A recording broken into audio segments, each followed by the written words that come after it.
মহাভারত। কেমন আছেন ভ্রাতাশ্রী? ভালো আছি।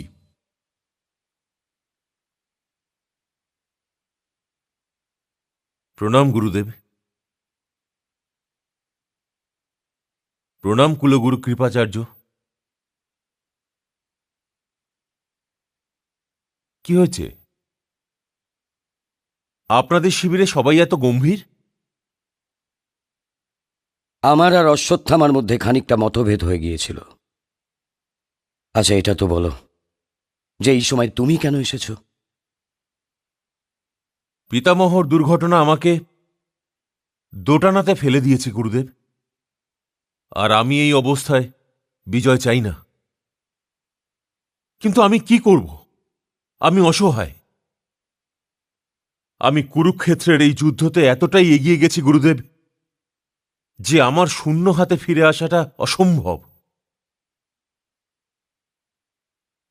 এই জন্য আমি আপনাকে এই কথা বলতে এসেছি গুরুদেব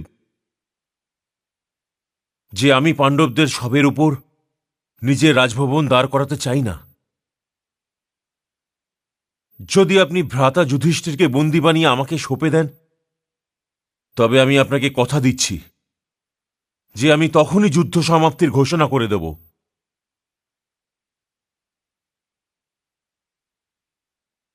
তুমি যুধিষ্ঠিরকে তো মৃত্যুদণ্ড দেবে না?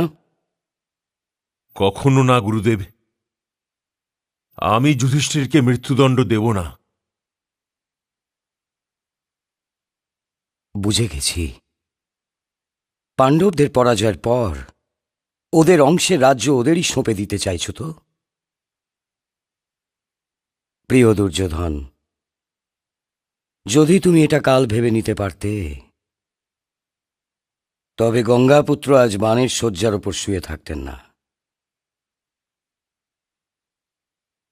কিন্তু আমার কাছে এই প্রস্তাব নিয়ে এসে তুমি অতি প্রসন্ন করেছ, অতি প্রসন্ন। আমি কাল যুধিষ্ঠিরকে বন্দী বানিয়ে তোমার হাতে নিশ্চয়ই সঁপে দেব।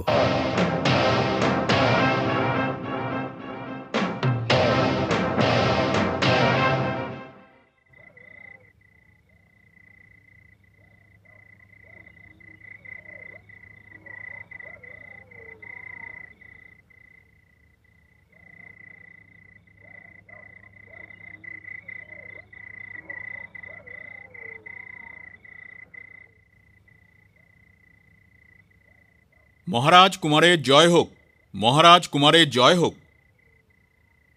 কি হয়েছে? একজন গুপ্তচর কোনো সংবাদ নিয়ে এসেছেন। গুপ্তচর? ডাকো ওকে।